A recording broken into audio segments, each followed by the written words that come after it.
Good evening, everyone, and welcome, welcome. My name is Carrie Gunter-Seymour, and on behalf of all of our readers tonight, it's my great pleasure to welcome you to Planting Seeds, an evening of sharing and fellowship and words stemming from time spent together in September of this year, a series of 3 workshops that I presented that were hosted through the Hindman Settlement School's Makery program. Tonight, we are featuring Amy Randall McSorley, Pete Bates, Leslie Clark, Ellis Elliott, Jonathan Graham, Haiti Joffe, Beth Mulcahy, Roberta Schultz, Elizabeth Tussey, and E.J. Wade. And I'm so excited to have the program director of Hindman Settlement School, Melissa Helton, here with us tonight. And she's an amazing poet and writer in her own rights. So it's very exciting to have her with us. And I want her to tell you a little bit about the program at Hindman. Melissa? Yeah, thank you for the invitation to join you. Thank you, Carrie, for putting this together. I'm so excited to hear everybody read. So I'm going to make this super short. So we are a historic and cultural nonprofit in southeastern Kentucky, and we have 4 main programs being foodways, dyslexia tutoring and traditional arts, and then the literary arts, which I am honored to be a part of. And the Makery is one of our programs that we have under the literary. So other ones that we have, Carrie had mentioned earlier before the meeting officially started, the Appalachian Writers Workshop, which is a week that happens in July, and you can come stay on campus and work with writers, and it's a wonderful community building event. We also have Fireside Industries, which is a publishing imprint through the University Press of Kentucky. So we're able to publish just this week, Monique Ducton's collection of short stories, The Daughters of Muscadine, came out. Very excited about all that. We also have retreats in November and April. The one coming up in April, Silas House will be leading. And I think we're going to get Robert Gipe to lead one of the retreats, and you come and stay on campus and write for the weekend. The Ironwood Writers Studio is a creative writing summer camp for high schoolers, and that's in June of every year, if you know of any high schoolers. Coming up in December, we have the Winterboro Literary and Arts Conference. And so this is anything to do with Appalachian literature, Appalachian arts, scholarship. And so it's going to be a great weekend coming up in December. And also an Oakledge writing residency. If you need to get away for a week, we are having a contest where you can win a week stay in our historic Oakledge cabin. And you can come stay for a week in January, February, or March. And so the information for all of that is on, you can go to hindman.org. And we also have 2 other Makery classes that are coming up. If you are interested in looking at more of them, Nima Avashia from West Virginia is the author of Another Appalachia Coming Up, Queer and Indian in a Mountain Place. And she is doing a class called Generate Together, which is a nonfiction class designed to she's going to give writing prompts and readings to inspire new nonfiction or memoir writing. And then in February, Jane Hicks is the poet of The Safety of Small Things and Blood and Bone Remember. And she's going to be doing a revision class in February where you bring your poems that you want to work on and focusing on sound as meaning. And so that one's revision focused. And so definitely check out our website for more information about all of those things. And you can always email me. My email address is just melissah@hindman.org, and I'd be happy to talk about more. And so I'm excited to hear you all read. Thank you for having me. Thank you, Melissa. And I see in the chat, people are saying, wow, this is so awesome. So they're so glad to learn about it. And I'm glad for everyone to learn about it too. So thank you so much. So these 10 amazing writer poets spent 3 evenings with me over 3 weeks, and we worked on planting seeds. And these were tricks and techniques to get our creative thoughts flowing onto our pages. And this is a glorious group of folks. I cannot wait for you to hear the work that they have to share with you tonight. And for the record, I haven't heard any of these pieces either, or if I did, they were in the early stages of development. So to start us out, though, our dear Amy Randall McSorley has asked me to read her work because she's having some troubles with her voice tonight. You know, kind of a cat got your tongue, frog in the throat kind of thing is happening. So I told her I would be very happy to do that. So I will begin the evening's readings for Amy. And this first poem she wrote prior to coming to the class, but then revised after taking the class. And I want to give everybody just a bit of a trigger warning because this poem contains language about suicide. Okay, so this is called Wine Red. Friday night and the lamp was low outside my window. The moon was aglow. A blank sheet of paper, pencil with sharpened lead. I opened a vein, and on the page I bled. The words fell softly, one drop at a time, each syllable slowly sketched into each line. The lines sketched a picture, one word, one drop at a time. The story was of hope and love, yours and mine. Crimson red were the letters scripted across the page, warm scarlet drops dripping words of love, pain, sorrow, and rage. Deeper grew the color, the paper wine red. As pencil swiftly traveled, the vein slowly bled, until finally, nothing left to be said. Pale from the draining, I lowered my head. Friday night, and the lamp was low. Outside my window, the moon was aglow. Where once a blank sheet of paper laid silent and crisp, now sat crimson-soaked poetry 'neath my silent, wan wrist. That was not an easy poem to read, Amy. Thank you for writing that and sharing that beautiful poem. And the next two she wrote in and from the class using prompts and energy developed during the workshop. And this one's called Defiant Perennials. In rebellion to the immaculate basement floor, the absence of microscopical motes of dust behind the books on the shelf and the daily white glove inspection, the seeds and bulbs were planted.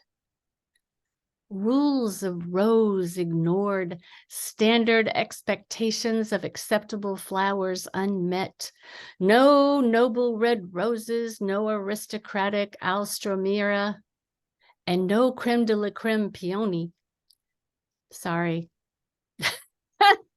Peony.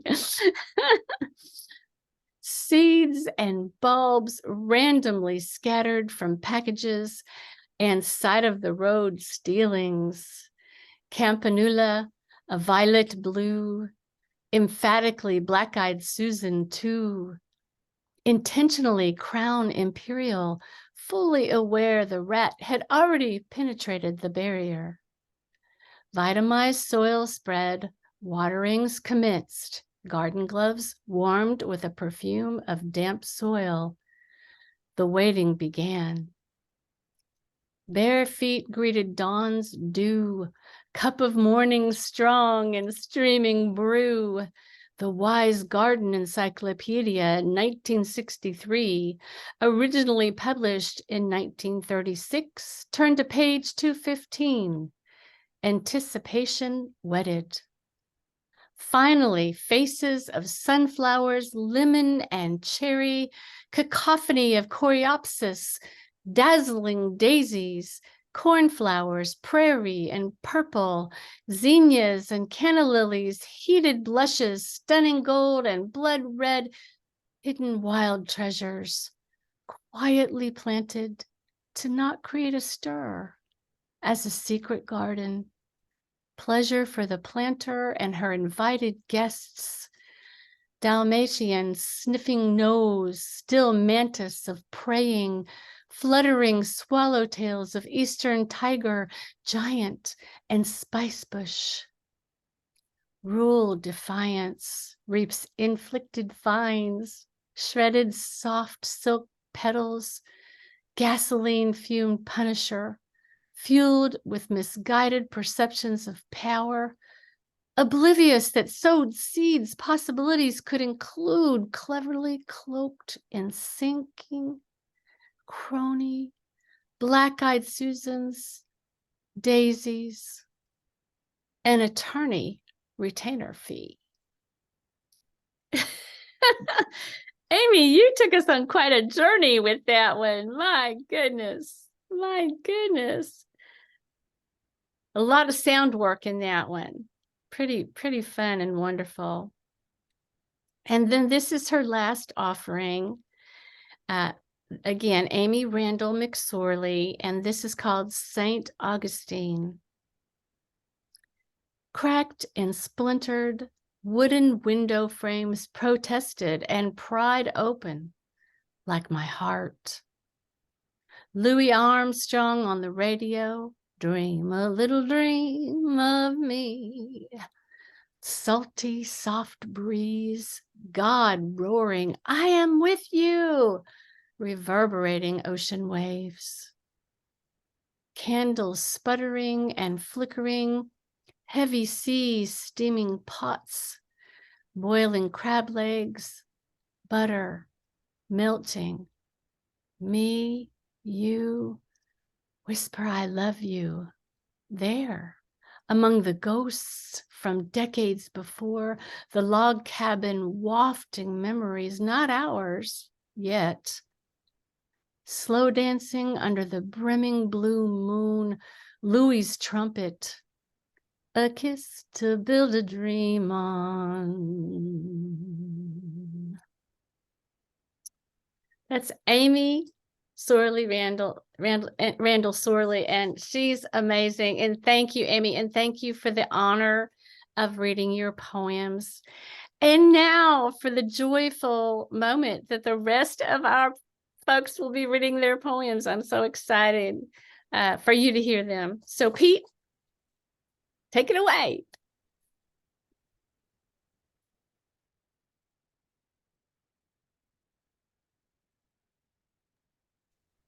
Sorry, had trouble unmuting. Hi, I'm Pete Bates. A little bit about me. I grew up in the foothills of the Adirondack Mountains in New York and moved to the ocean when I was about 25 and didn't like the flatland. And so I moved to the foothills of the Appalachian Mountains. So, as you can probably tell, I love the outdoors, hiking, fishing, and whatever I can do outside. And one other little thing I find amazing and fun is I like to race cars. So you won't see too much of that in here. You might see some. So my first poem I wrote as a result of a workshop or a hike I did, which Carrie was a part of. I wrote an essay, and I've been biting at it for the last 6 months, trying to turn it into a poem, and here it is. It's called Healing Hemlocks. A hike with newly found friends, a day of joy and sadness. The 20th anniversary of my daughter's death.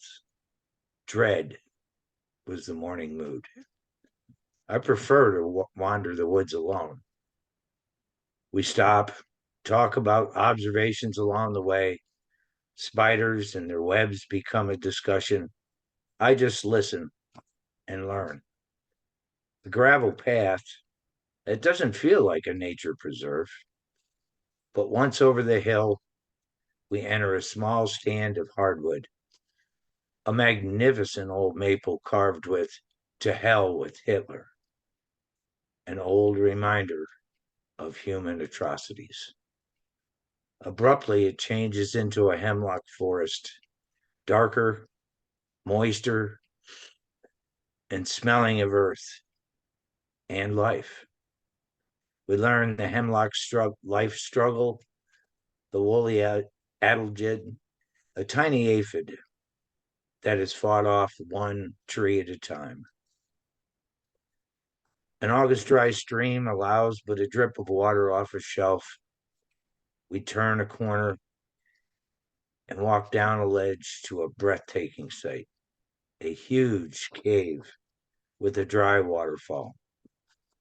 We settle into a silent, meditative state beneath a triplet of majestic hemlocks clinging to a rocky ledge.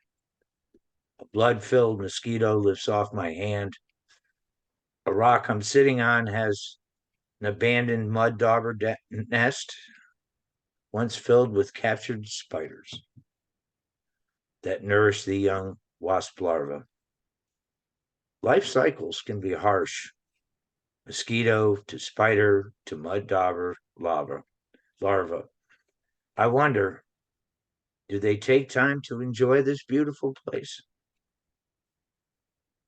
I remember a time when Tina and I walked through the hemlocks, sat down on a down log, watched an owl chase a grouse through the trees, listened to the wind whisper hemlock songs until, can we go now, Dad?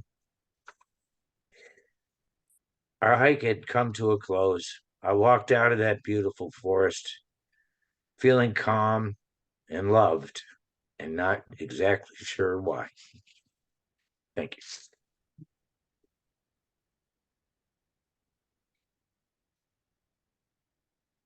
That one always gets me.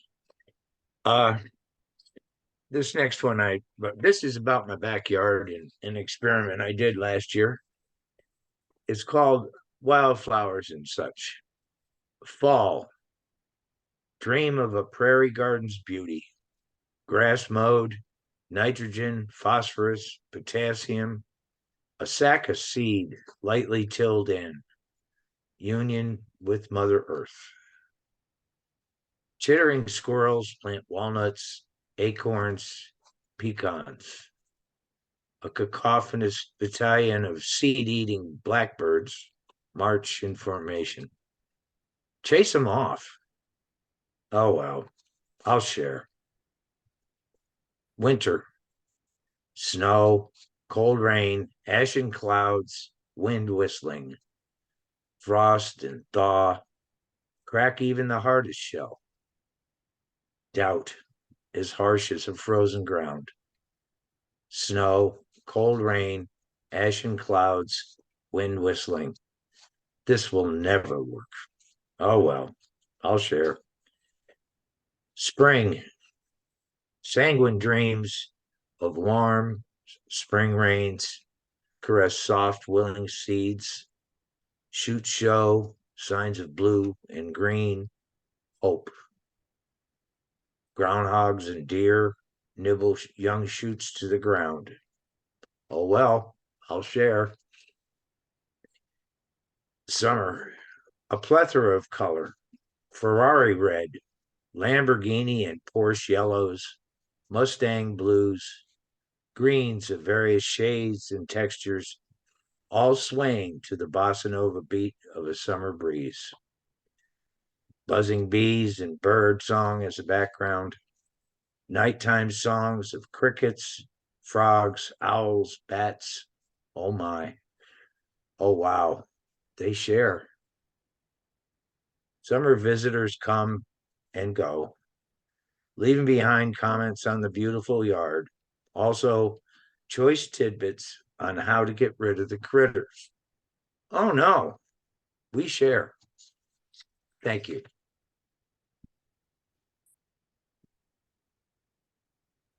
That's it.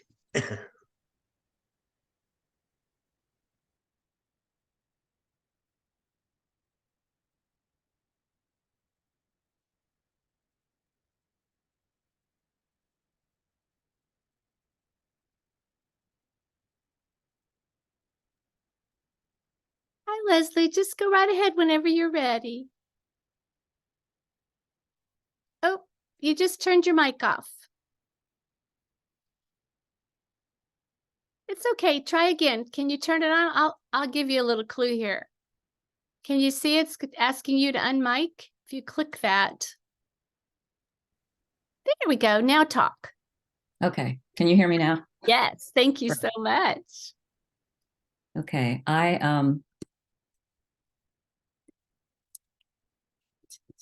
Let me find my poems. Okay. Oh, well, I was born in West Virginia and lived there with my mom and my grandparents till I was about 5 years old. And then we moved to St. Louis, Boston, and settled in Cincinnati. So a lot of my poems are about my mom and my family because that's where my center is. After the storm, surrender, wind and rain. Moon, shed your tatters. Shredded clouds cross the sky. Children tiptoe spidery shadows home as leaves billow and funnel. Gnarled and veined trees shelter the woman whose name no one knows. A grackle blacker than night rides a brittle branch. His amber eye embeds the present and preserves it for the future.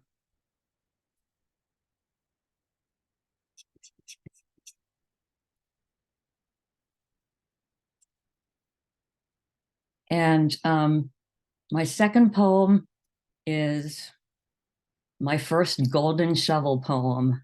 I just tried it this past week and I was amazed that I got what I got. So the last line from the poem by Sean Hill is heart and imagination, hope in our time to remedy. I hold the memory in my heart of all the tender moments and adventures, the imagination I've conjured and nurtured, hope, hoping that soon, or in my dreams of mom and our adventures we shared, time after wonderful time, to revive these memories as remedy. Thank you.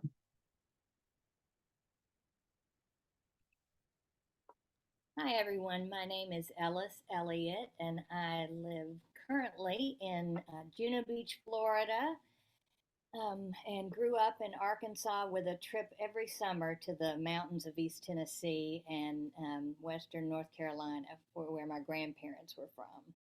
My first poem is called Must Be, Have to Be. We'd go almost every day in the hazy blue hot of an Ozark summer. After you finished teaching, I'd be waiting on the rocky banks of the drainage ditch we called a creek until I heard the crunch of your '72 Dodge Dart swinger in the driveway. Suit on under my shorts and swim bag ready, you'd say, "Hold your horses, baby." Together, we'd head to the beige brick of the indoor pool, where we'd separate, you to one side, me to the other. I knew Delia behind the Dutch door, and she knew me, calling me Miss Gatewood as she handed me my locker key and towel.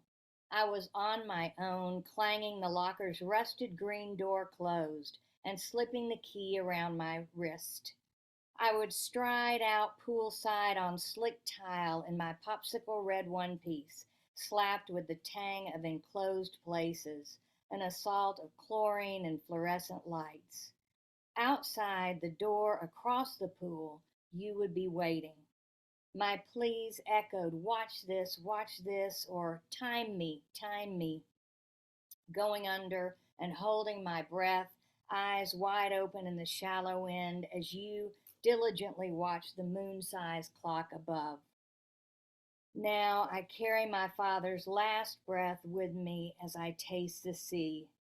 I break the surface to find myself swimming in phosphorescence.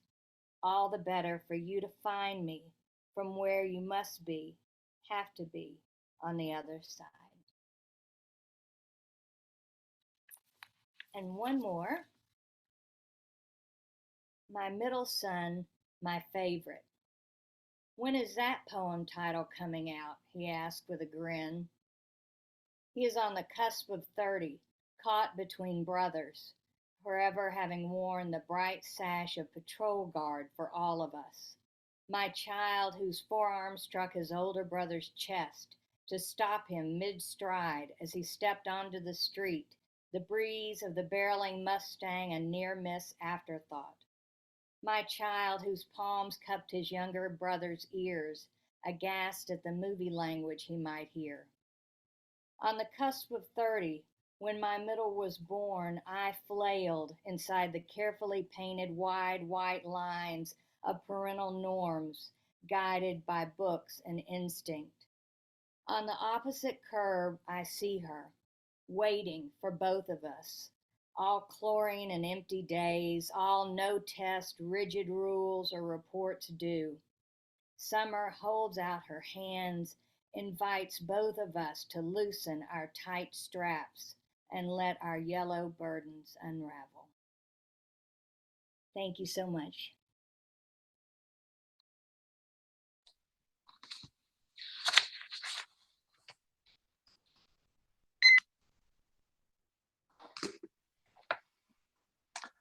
Hi, I'm John Graham.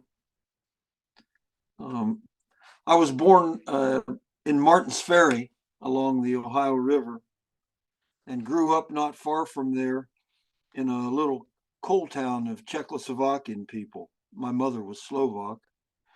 Since then, I've been around, but my heart and soul will always be in that little place I was from. So I'd like to read two poems and a vignette.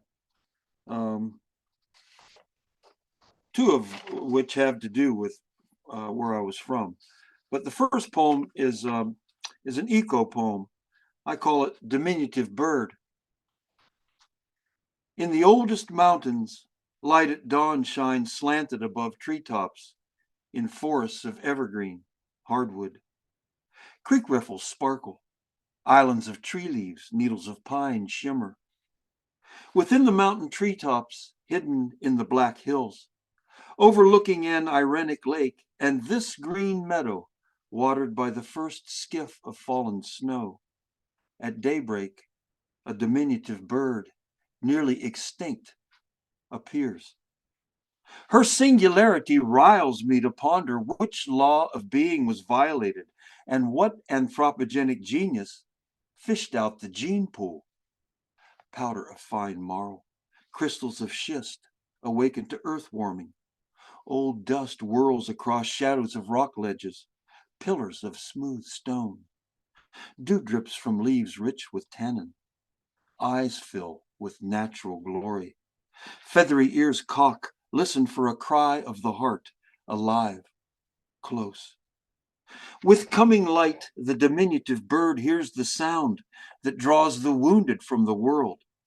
Below her, on Earth's floor, bisphenol A leaches from droppings into roots of trees.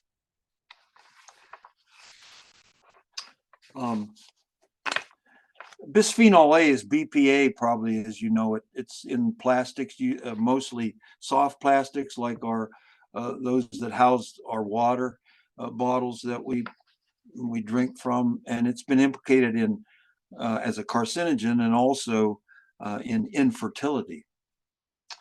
My next piece is a little vignette about a man, a homeless guy that walked the railroad tracks when I was a young boy. I call it He Followed the Tracks. The odors of sweat, creosote, and cow dung hung in the air around him, accompanied him from the railroad tracks and barns where he slept. If conditions were right, you could sense his coming long before he arrived, like smelling wet dog even before the dog was wet. Or you could listen for him, hear his antics from far off in the darkness as he danced and howled in Slovak to the music he heard in his mind. Ahey, ayi, ole, Slovaci. Unhoused, lean and tall, with matted dendritic hair, the color of a sardine can turned inside out. A brain like a bag of loose tools, looking for a screw to turn, a spike to drive. Pete the Drifter followed the tracks from town to town and back again. Even in summer, he wore a long gray coat in harried wind. The dirt of delusion painted his face.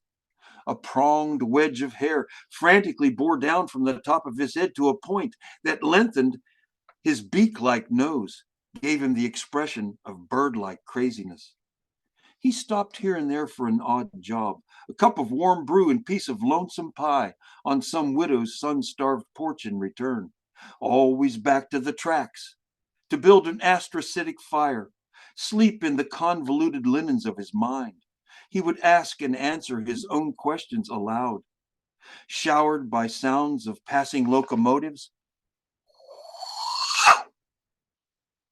their vibrations riveted the jumbled words trapped in the circuitry of his brain to the ties that held the tracks to the earth.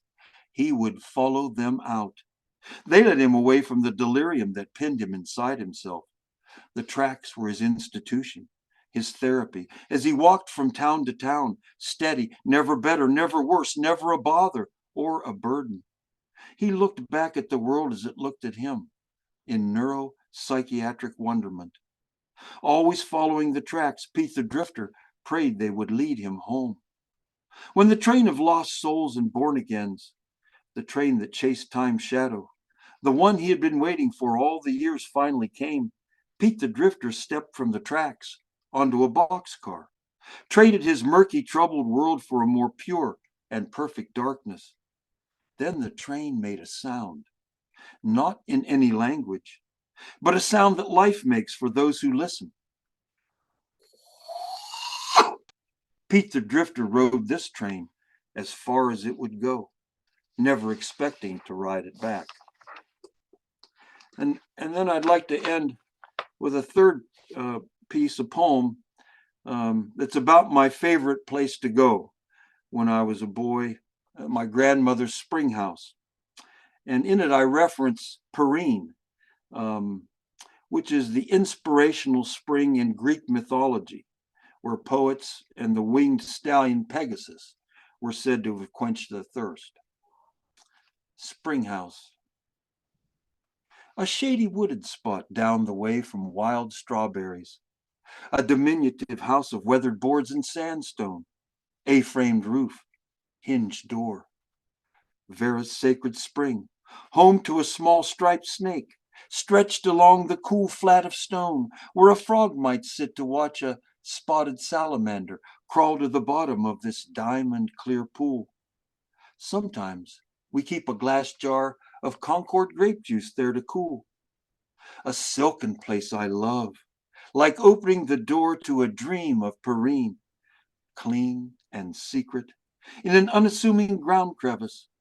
Our voices lighten to whispers when we come close, so not to disturb Pegasus, drinking. After filling our shiny smooth buckets, neither of us wants to let go our handhold with sanctity.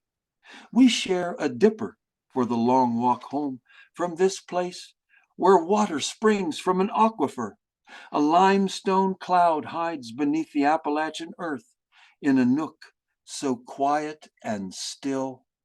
No one dares disrupt the spell of kindness it casts, except to drink. Thank you. That's it.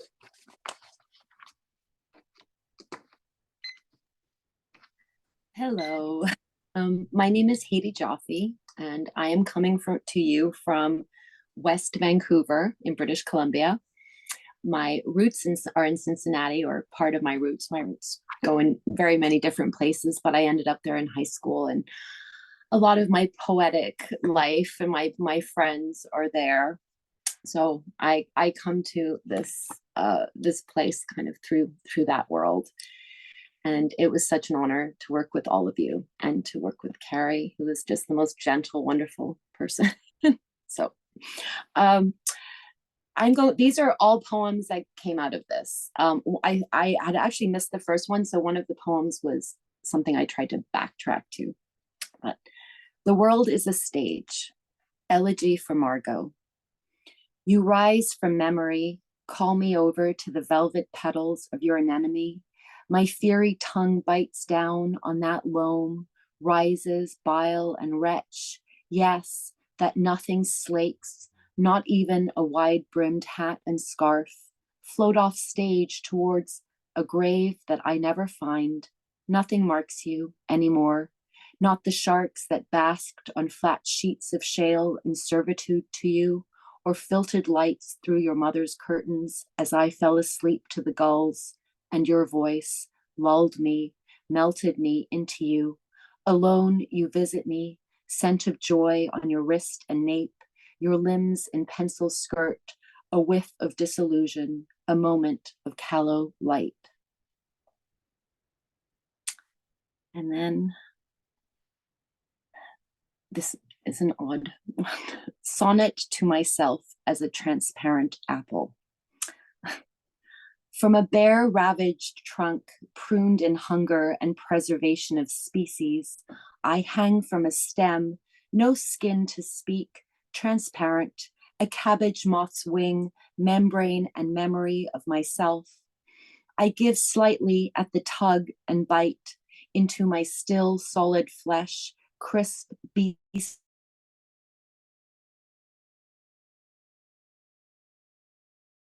$100 to grow this flesh, dense, tender, fearless, and naked. Only here, next to a lake that runs silver, where the osprey pauses, dives on the brink of a horizon, time seems to hold its breath.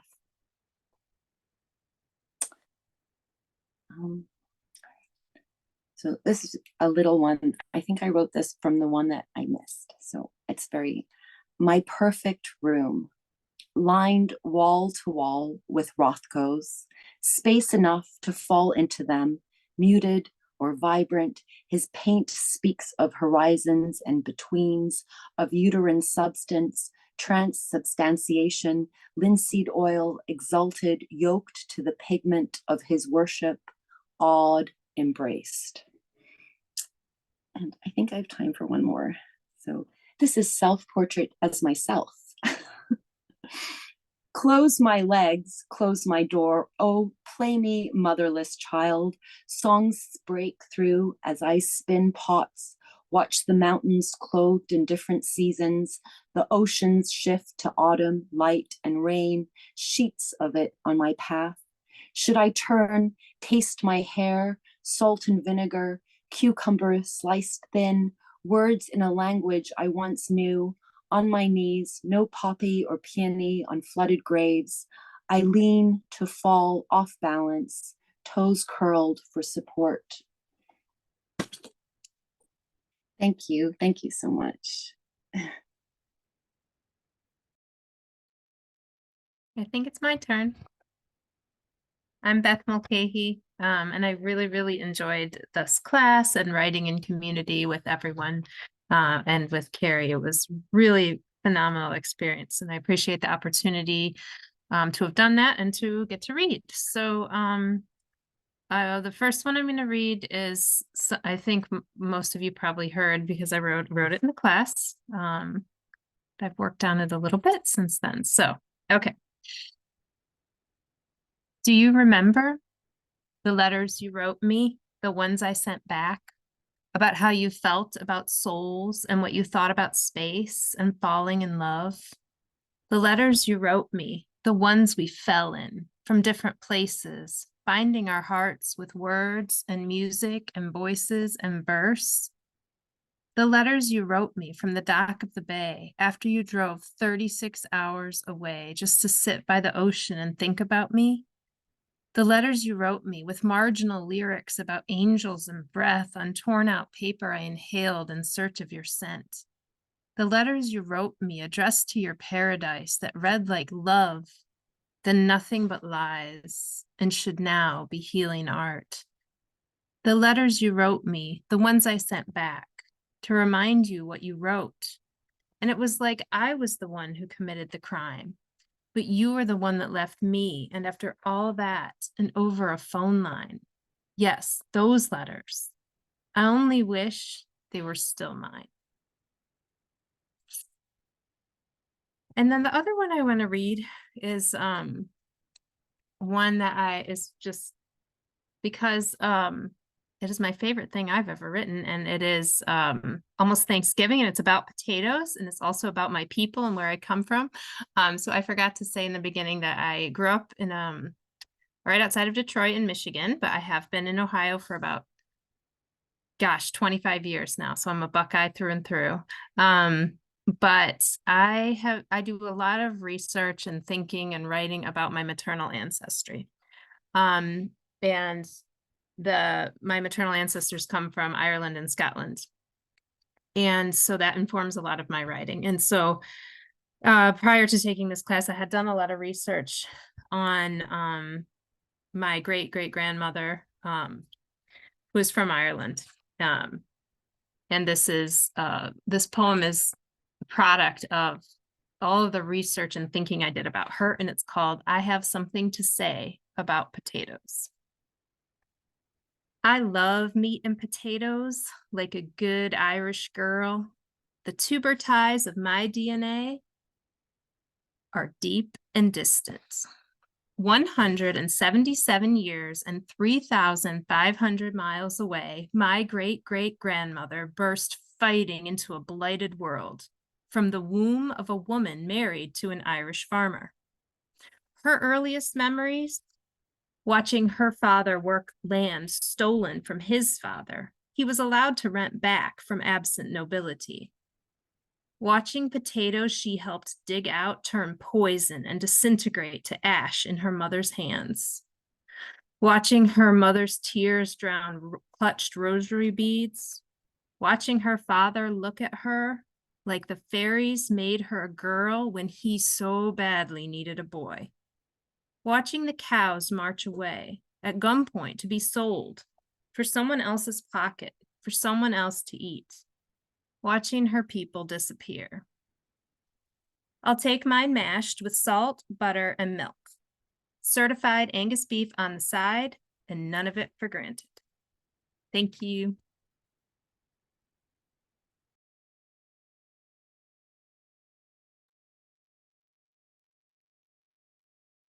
Hi, I'm Roberta Schultz, and I come to you from a hill in Wilder, Kentucky, which is about 6 miles from Cincinnati to the south.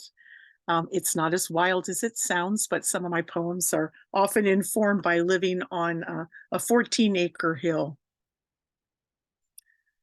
What the heron and I have in common. Like me, he needs his time alone, his long pose on one leg at the edge of the lake's stillness. Like me, he searches the surface for signs, little bubbles that sing, all will be well. Like him, I circle the water to find what escapes me, the slippery fish, the catch light. Like him, I am wary of others, finding my sanctuary, gnawing the bones of my treasure. Like me, he hides behind the shagbark, avoids intruder traipse into his peace, onto his plan. Like me, he bellows prehistoric squawk when surprised, when confronted, flaps away to higher perch. Like him, I reflect on every rippled mirror, expect something shiny will rise. Like him, I gather stems to plump my nest, to comfort those who wait at rest for my scent. Though framed in leaves, we see each other clear, nod our gawky greetings, necks curved close to our breasts.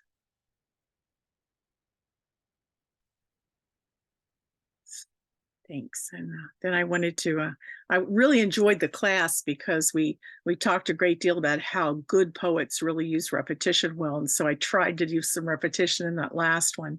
It kind of gave me, it gave me carte blanche to do that, and I enjoyed it a whole lot. And then we were invited to write about some body parts. So yeah, I did that. Evolution of a knee. When it buckled the first time I stood and dumped me onto my diapered butt. When it banged on the steel cellar door, the concrete sidewalk, the iron gate, when my skittering feet, skidding bike, and sliding skateboard would not stop. When the growing pains would ache at night in every nerve and joint. Still, I could bend to pet heads, kneel to say prayers, bounce back to upright and run. When it buckled the last time I stood and dumped me onto my butt again, when the growing pain groans night and day in every nerve and joint, when bouncing back to upright involves 2 hands and a grunt. Pet heads stretch up to reach my touch. I'm mindful of the chair underneath each prayer.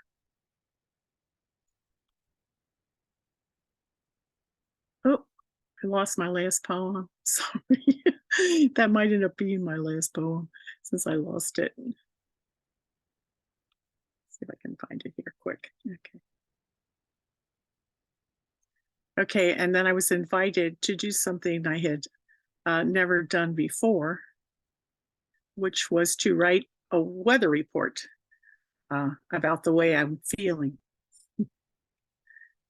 Weather report for my state of being. Partly centered tonight with breeze in the treetops, expect occasional katydids with light scattered peepers. In the moment showers arrive overnight, along with measurable accumulation of autumn olive berries. Thick drifts of vanilla yogurt follow. 70% chance of downy by morning as silky extends into late afternoon. A weekend cool front promises mostly gray-green waves of calm, with dense patches of creamsicle and slowly dissipating Shiraz. Thank you.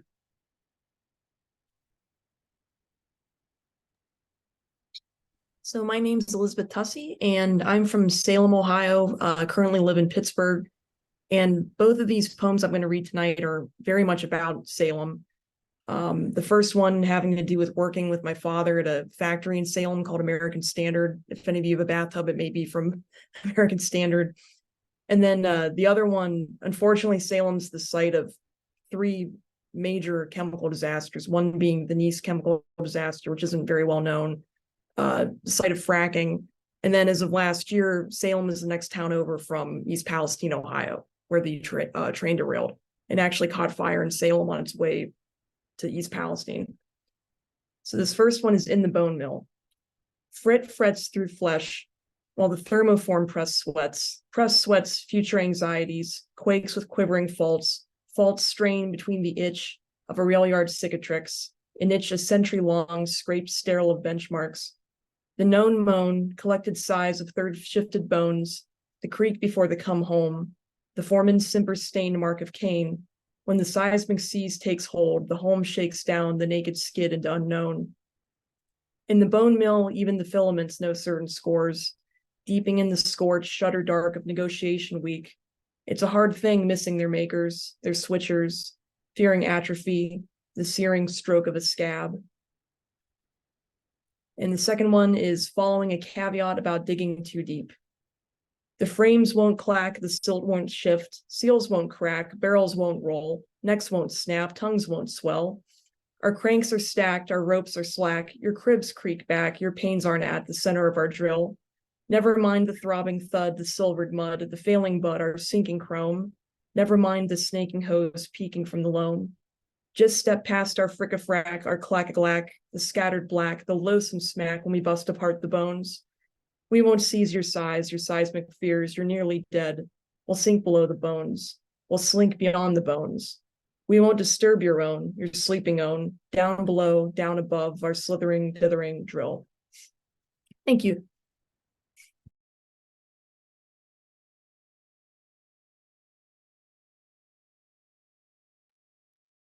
So am I the final reader? Wow.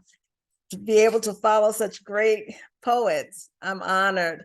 I really enjoyed the workshop. I'm coming to you by way of Montclair, New Jersey from Oak Park. And I write from a positionality of being in the North from a long line of Appalachian Black folk that migrated during the Great Migration. So my first piece is called For Sale. Oiled and buffed to a brilliant sheen, from belly to breast. Cornrows crown the head of those who would be queens. Bejeweled in cast iron shackles and chains, a cargo of human flesh auctioned for sale. Signed, sealed, and sold to the highest bidder. Men and women marketed pound per pound, suffering beneath the weight of the trader's lash, as they watch, weep, and witness the severing of family and freedom. Ties of the past torn apart as children mount the auction block, sold into bondage for destinations unknown. Grief creeps into mouth, muscle, and marrow, like rain seeps slow and silver quick, saturating Earth's sacred soil with silence. I hold this memory imprinted, tattooed, branded, somewhere in the holler of my DNA, oiled and buffed to a brilliant sheen from belly to breast.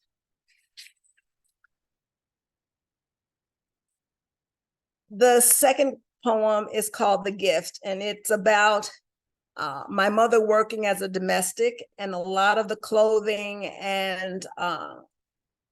that we had came from the place where she worked when the people that she worked for threw things away. And this one is called The Gift. My toes crisscross over each other, stuffed into shoes too small, too short, too tight, crammed into patent leather Mary Janes gifted from the woman whose kitchen my mother works, washing windows, walls, and wooden floors. Tossed with thriftless abdication into the trash, they are retrieved and reassigned to a new owner. Smooth as corn silk, they rebel against my ownership. Closing my eyes, I pretend that this brown-skinned girl with short plaits braided tight against her head could click the heels of her shoes 3 times and be transported to a place where the voices of my ancestors call from my dreams, where the sunset shines vermilion and gold, and the taste of cayenne and honey mixed with the smell of magnolia and creek water leads me back home. Squatting down, my knees scrape the cold cracks of concrete as I scoot across the sidewalk, scuffing the toes of my brand new shoes, sketching the image of the squirrel's nest teetering on the ledge of the brick building across the street. The chalk disintegrates in my hands, mixing with the blood from my palm. Tender pieces of flesh join in communion as toes crisscross over each other, stuffed into shoes too small, too tight, too short. And my last one, thank you. My last one, I had a difficult time coming up with the title, and I just thought of it as I was just reading before I came on, and it's called Goldenrod. Sister put a mirror in front of her face, and she didn't like what she saw. So she took baby girl's finger paints and colored her hair goldenrod. She outlined her eyes to match those of the Egyptian queen on the postcard her friend sent her while on vacation. Tracing the shape of her mouth, she drew a thin red line within the contour of her lips, camouflaging the royal thickness bequeathed by her ancestors. With the skill of a painter, she sketched and fashioned a nose keen and narrow, the kind that Greek sculptors adored. Turning her head from side to side, she smiled at the face in the mirror, pleased with what she had created. Breaking open the pretty pink piggy bank, she gathered the loose change and stacked the copper pennies along the windowsill. Tallying the coins over and over until her eyes watered, she gathered them up as an offering to the man with the antique Polaroid. Sister put a mirror in front of her face and wetted her lips before smiling for the camera. Thank you.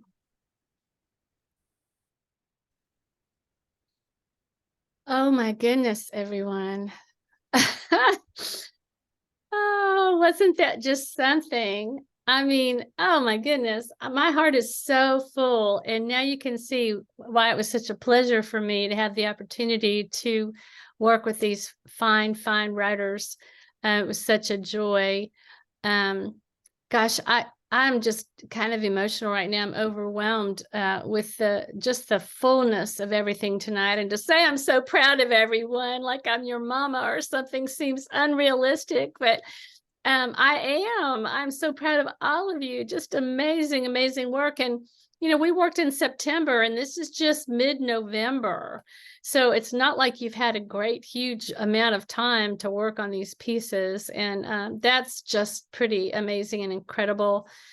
I want to thank all of you for trusting in me and agreeing to read your work tonight. It was just so wonderful and such a treat for me. And I know everyone who's come tonight and everyone who will listen when we put it on social media.